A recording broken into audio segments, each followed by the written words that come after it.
Bonjour, David de Sail Tahiti. Alors j'ai l'honneur aujourd'hui de vous dévoiler Lola, qui est un plan Sparkman Stevens construit au célèbre chantier Royal Heisman en Hollande. La combinaison de Sparkman et de Stevens comme architecte et de Royal Heisman comme constructeur a donné naissance à certains des yachts les plus connus au monde.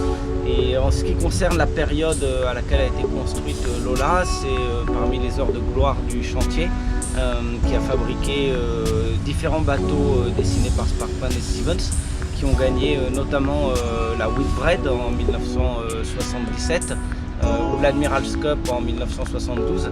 Donc on est vraiment sur un bateau qui est le classicisme du voilier de régate. Alors comme vous voyez, on a des lignes extrêmement classiques et élégantes, rapides à toutes les allures. Un cockpit très profond, très protecteur, on se sent bien sur ce bateau par tous les temps. Et une grande facilité de manœuvre avec un gréement fractionné, le mât d'artimon à l'arrière avec une petite grand voile et un mât beaucoup plus important devant. Et vous voyez que tous les réglages reviennent au cockpit. Donc c'est un bateau sur lequel en mer, quelles que soient les conditions, on se sent à l'aise pour manœuvrer.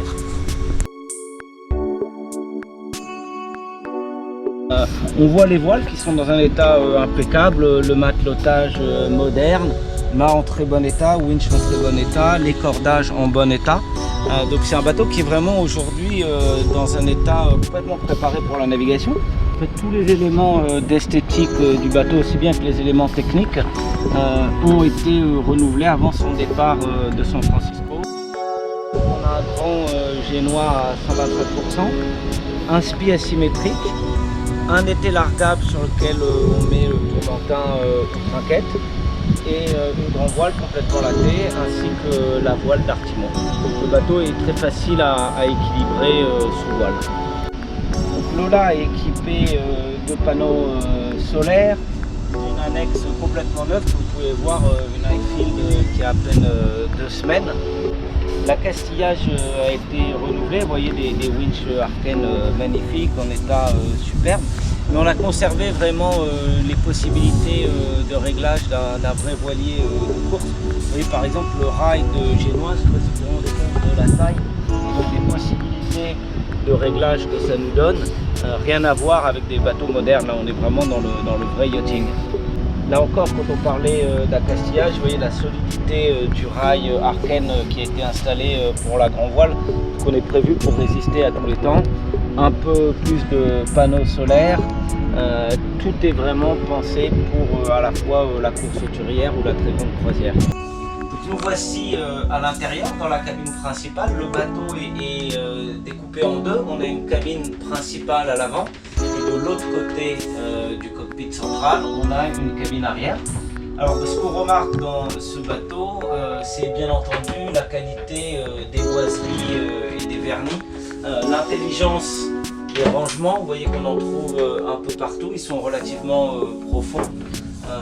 Et puis on reste sur un vrai bateau classique, donc qui est par rapport à des productions modernes relativement étroit, mais c'est ce qui fait son charme, c'est ce qui lui donne à la fois ses performances et le côté sécurisant en mer. Je vous laisse admirer les hublots, la qualité des chromes et la qualité de l'étanchéité. C'est de la très très belle construction navale. Voilà la structure du bateau, donc structure en métal. Vous voyez l'épaisseur de métal, coque parfaitement propre, hein, donc très très bien entretenue, aucun point de faiblesse, et puis une structure super solide comme vous pouvez voir avec les cloisons et les varangues. C'est le type de construction qu'on fait dans un chantier comme Royal Heisman.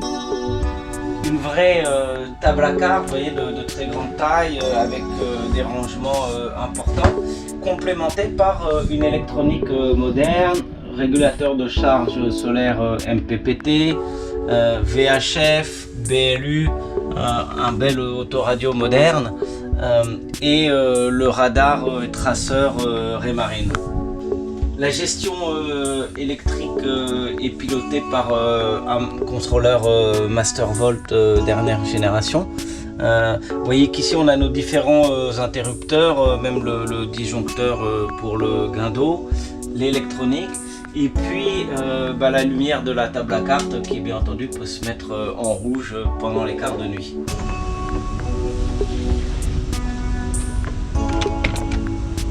Voilà, donc là on arrive dans la cabine arrière qui a 2 lits simples, un cabinet de toilette et qui sert également d'espace technique avec un accès direct sur la cale moteur que je vais vous montrer. Suivez-moi.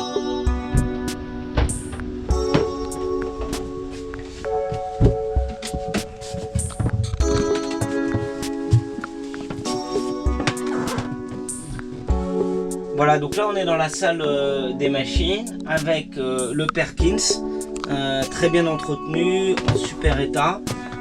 Toutes nos connexions électriques et les éléments techniques. De l'autre côté on a le désalinisateur par exemple. Petite zone atelier ici. Beaucoup de branchements électriques, d'équipements, de pièces de rechange. Vous voyez également la solidité des passecoques qu'on a là pour les échappements.